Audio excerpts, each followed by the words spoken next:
World powers and Iran have reached an historic nuclear deal, ending a decade-long deadlock over Tehran's nuclear ambitions. The breakthrough came on the fifth day of intense talks after the foreign ministers from all six negotiating world powers and Iran narrowed down the remaining obstacles in Geneva. We'll get now across live to our correspondent Polly Boyka, who's there for us. So, Polly, details of the long-awaited deal are emerging right now. So what do we know so far?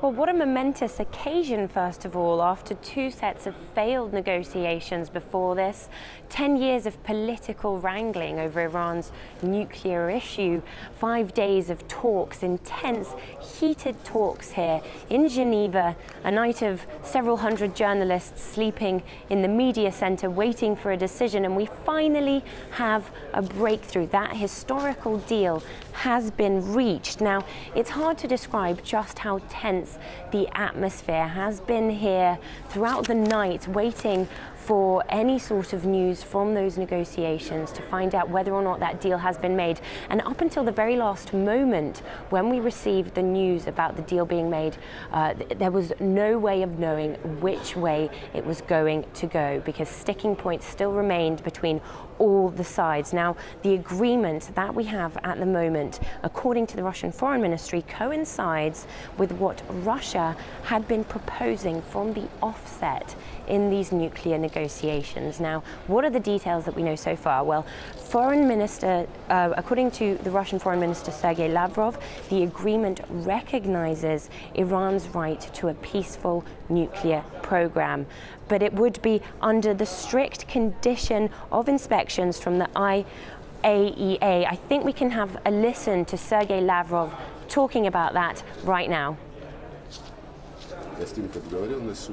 The agreement is based on the concept put forward by the Russian President Vladimir Putin. The six negotiating powers agreed to recognize Iran's right to peaceful nuclear energy, including its right to nuclear enrichment, on the condition that its program is placed under strict control by the IAEA. This will boost confidence and will let our EU and US partners ease sanctions against Iran that they introduced bypassing the UN Security Council. Russia has never recognized the unilateral penalties. Easing pressure on Iran should start with lifting those.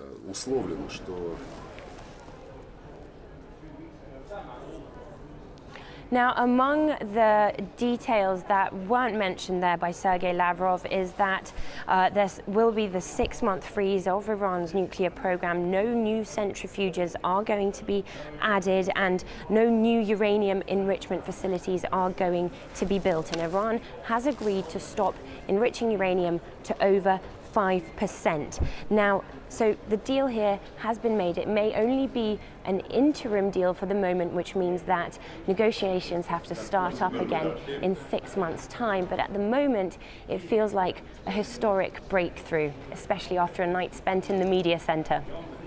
Absolutely, Polly. Thank you so much for staying up for us and bringing us the very, very latest coming out of Geneva and the details of this groundbreaking deal achieved today between Iran and the six world powers. Polly Boyko there reporting. Well, Iran's right to enrich uranium was thought to be the main stumbling block in striking the deal in Geneva. And here's what American and Iranian foreign ministers had to say about it after the negotiations. We believe that the current agreement, the current plan of action, as we call it, in two distinct places, has a very clear reference to the fact that Iranian enrichment program will continue and will be a part of any agreement, now and in the future. This first step, let me be clear, this first step does not say that Iran has a right to enrichment. No matter what interpretive comments are made, it is not in this document. There is no right to enrich within the four corners of the NPT, and this document does not do that. Well, we can now further discuss the long-awaited deal with Iran with Norman Salman, who is director of the Institute for Public Accuracy, and he joins us live now from San Francisco. Norman, thank you for joining us here on RT to discuss this. So, first off, we've just heard top diplomats from Iran and then the U.S. interpreting the deal quite differently. Who's right here regarding the uranium enrichment? Well, I think they're both covering their bases in terms of their domestic audience, and I think it's splitting hairs that don't matter very much. The fact is the U.S. government has promoted for many decades, including ironically during the Shah's time in Iran, the development of nuclear power across the world, including Iran back in the 1960s. So the U.S. is promoting nuclear power.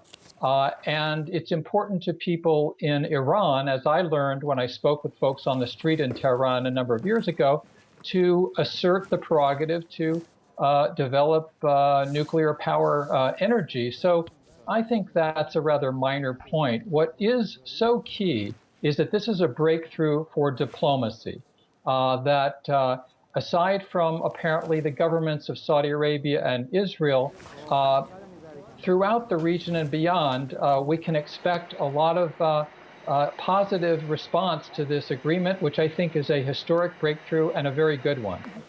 Well, you just said, Mr. Salman, you just said that this is, of course, a victory of diplomacy and a groundbreaking deal. But, you know, I just want to perhaps discuss these contradictions or perhaps differences stipulated in the agreement, because, you know, some may think that, of course, this is a temporary fix for 6 months. But what happens after that, given that it's taken a decade to get here? Do you have faith at this point that the sides will find a long-term solution, given the differences that exist at the moment, of course? Well, I think it's a plausible pathway that's been laid out now.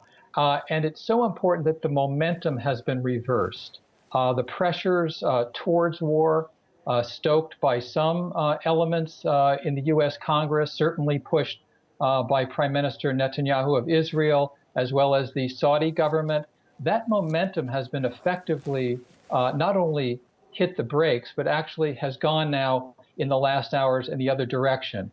And that is a crucial dynamic, because when you have all the major players of those negotiations wanting the deal and getting the deal, it's a very favorable foreshadowing of what we're going to see 6 months and beyond. That said, it's going to be crucial that all the governments involved in this agreement stand by it and push back against pressure from Saudi Arabia and Israel, as well as the hawks in the U.S. Congress. Well, speaking of the hawks in the U.S. Congress, I'm glad you mentioned that, because I'd like to discuss now the domestic situation in America regarding this deal, because you know, in the situation right now, it seems like the administration has found itself, as they say, between the rock and a hard place. So how will this go down at home? Well, the administration for a while found itself between Iran and a hard place, you might say. But because of the power of the presidency and the fact that a deal is in hand now, I think that the right-wing elements in the U.S. Congress, those who followed the lead of Benjamin Netanyahu, these were some Republicans and some Democrats, tonight and in the next days, they will be back on their heels.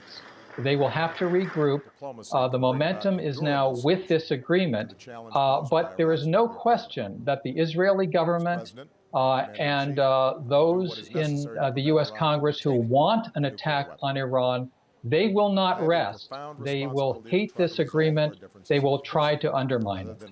Now, what about the situation in the region, in the Middle East specifically? And, you know, speaking of Israel, as we know, Benjamin Netanyahu has been stepping up anti-deal rhetoric here. So what will be happening in, you know, in his country and around it, of course?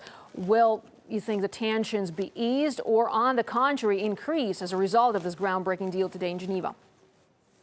Well, I think the tensions are going to be exacerbated within the two countries of Israel and Saudi Arabia, because they are going to be so unhappy with this deal. But I think in the region as a whole, this is a very positive development, because we want to defuse the tensions. We want to reduce the chances of cross-border attacks and international launching of major warfare.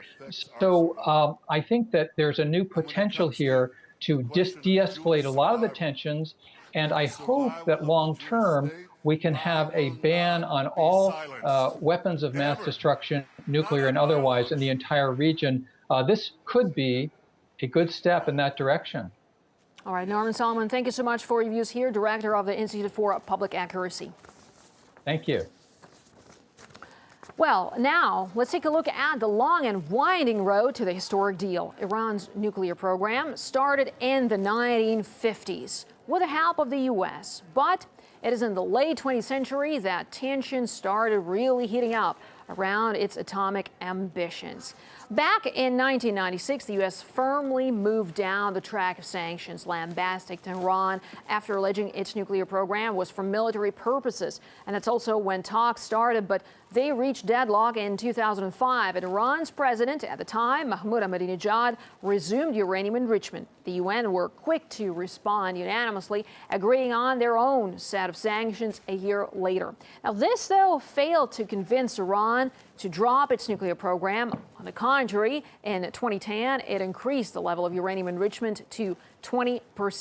And that was widely seen as a significant step towards arms production. Well, the move allegedly triggered the assassinations of 4 Iranian nuclear scientists with Israel's Mossad suspected of involvement. And finally, in June this year, Iran elected Hassan Rouhani as its new president, something many see as a game changer in Iran's relations with the West. Well, what seemed like a major obstacle to a long-awaited deal was Israel's staunch opposition to any compromise. During a previous round of talks 2 weeks ago, that position seemed to be impacting on the negotiating stances of France and the U.S. Well, for more on this, we can now talk to our correspondent, Paula Slier, who is in Tel Aviv, and she's gauging the reaction of Israel to this groundbreaking deal there.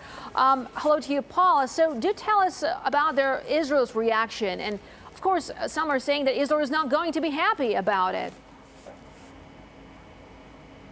Well, so far there's been reaction only from one Israeli minister, the Minister of Strategic Affairs, Yuval Steinitz. He said, and I'm quoting, that the agreement remains a bad one that will make reaching a permanent solution harder. He also went on to say that this deal is based on Iranian deception and self-delusion. Now, what is interesting is that there has been a difference in terms of how the Israeli Prime Minister Benjamin Netanyahu and top members of his government have been reacting during this last round of talks in Geneva. Whereas in the past, Netanyahu was very public in his criticism of the deal, the Israelis recently have turned their attention to some kind of quiet diplomacy behind the scenes. What we do know is that Steinitz has been on the phone with all the heads of the negotiating teams in Geneva. At the same time, he's also spoken with 2 of the foreign ministers who were involved. What the Israelis are trying to do, or what they at least were trying to do, was to influence the wording of the statement. What we're being told now is that high-ranking diplomats from some of the countries that were involved in these talks will soon be making their way to Tel Aviv to brief the Israelis in terms of what happened in Geneva and on the way forward.